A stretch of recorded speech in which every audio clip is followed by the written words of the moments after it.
എൻ്റെ പൊന്നുമക്കളെ ഇതുവരെ മലയങ്കീഴ് ആറാട്ടിന് വന്നിട്ടില്ല, എക്സ്പ്ലോർ ചെയ്തിട്ടില്ല. അങ്ങനെ ഒരുവിധം ഇക്കാര്യടുത്ത് പറഞ്ഞ് സമ്മതം വാങ്ങിച്ചിട്ട് ഞാനും മക്കളും കൂടെ ഓടി വന്നേട്ടാ. പോണത് ഫ്രണ്ടിൻ്റെ സിസ്റ്റർ കുട്ടികളെല്ലാവരും ഉണ്ട്. അങ്ങനെ നമ്മളെല്ലാവരും കൂടിയിട്ട് അവിടെ എത്തിയേട്ടാ. മലയങ്കീഴ് ആറാട്ടം എന്നൊക്കെ പറയുന്ന ആറാട്ട് തന്നെയാണ് മക്കളെ. എൻ്റെ പൊന്നും എന്തൊരു വൈബാണെന്നറിയോ അവിടുത്തെ ആൾക്കാർ. അങ്ങനെ എന്താ പറയുക, കുട്ടീസ് നമ്മളെല്ലാവരും കൂട്ടി ഭയങ്കരമായിട്ട് എൻജോയ് ചെയ്ത്. വൈക്കം വിജയലക്ഷ്മി അതുപോലെ പന്തളം ബാലൻ അവരൊക്കെ ആയിരുന്നു കേട്ടോ മെയിൻ ഗായകർ. അവരുടെയൊക്കെ അത്യാവശ്യം സെറ്റായിട്ടുള്ള പാട്ടുകൾ തന്നെയായിരുന്നു. പിന്നെ അവരുടെ തന്നെ ക്രൂ ആയിട്ട് സൂപ്പർ പാട്ടുകളൊക്കെ ഉണ്ടായിരുന്നു കേട്ടോ. അങ്ങനെ അതെല്ലാം കഴിഞ്ഞപ്പോഴത്തേക്ക് മോൾക്ക് ബലൂൺ വാങ്ങണമെന്ന് പറഞ്ഞു കേട്ടോ. പിന്നെ അവളെയും കൊണ്ടുപോയി ഒരു കിറ്റിയുടെ ബലൂണൊക്കെ വാങ്ങിച്ചു കൊടുത്ത്. പിന്നെ അത് കഴിഞ്ഞ് എന്താ പറയുക, പിന്നെ പഴയ പോലെ തന്നെ നമ്മളിങ്ങനെ ആസ്വദിച്ച്. സത്യം പറഞ്ഞാൽ എനിക്ക് പോയി കളിക്കണമെന്നുണ്ടായിരുന്നു, പക്ഷേ ഇങ്ങനെ ഗേൾസ് ഒന്നും അധികം ഉണ്ടായിരുന്നില്ല, കൂടുതലും ബോയ്സാണ് കളിക്കണുണ്ടായിരുന്നു കേട്ടോ. അതുകൊണ്ട് കുറേ നേരം അങ്ങനെ ഒതുങ്ങി നിന്ന്. പിന്നെ ഒരു ആംബുലൻസൊക്കെ പോയിട്ടുണ്ടായിരുന്നു കേട്ടോ, പോലീസിൻ്റെയും പിന്നെ അത്യാവശ്യം ആൾക്കാരുടെയും ഒക്കെ സഹകരണമൊക്കെ കൊണ്ട് നന്നായിട്ട് അത് പോയി. വേറെ ബ്ലോക്കൊന്നും ഉണ്ടായിരുന്നില്ല.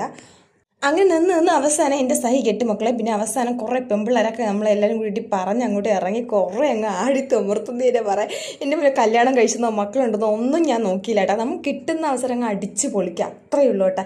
ഈ ഒരു വെളുപ്പാക്കാലം 3 മണി സമയത്താണ് നമ്മളങ്ങനെ കുറേ ഡാൻസും കാര്യങ്ങളൊക്കെ കഴിഞ്ഞ് ഇറങ്ങിയത് കേട്ടോ. അപ്പോൾ പരിപാടിയൊക്കെ തീർന്നിട്ടുണ്ടായിരുന്നു, വേർത്തൊലിച്ചൊരു പരുവായിട്ടുണ്ടായിരുന്നു.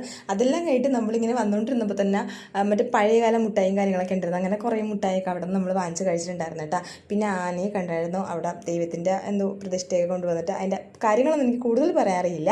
അതെല്ലാം കഴിഞ്ഞിട്ട് വന്നപ്പോഴത്തേക്ക് മോളുടെ ബലൂണ് പറന്ന് പോയിട്ടുണ്ടായിരുന്നു. പിന്നെ അവളുടെ കരച്ചിലൊക്കെ ഒരു വിധം അടക്കിയിട്ട് നമ്മൾ രാത്രി ഒരു 4 മണി വെളുപ്പാങ്കല ഒരു 4 മണിയായപ്പോൾ ഞാനും മക്കളും കൂടെ നേരെ വീട്ടിലോട്ട്. അപ്പോൾ അത്രയേ ഉള്ളൂ. എല്ലാവരും ഹാപ്പി ആയിട്ടിരിക്കും. Tata bye bye, see U.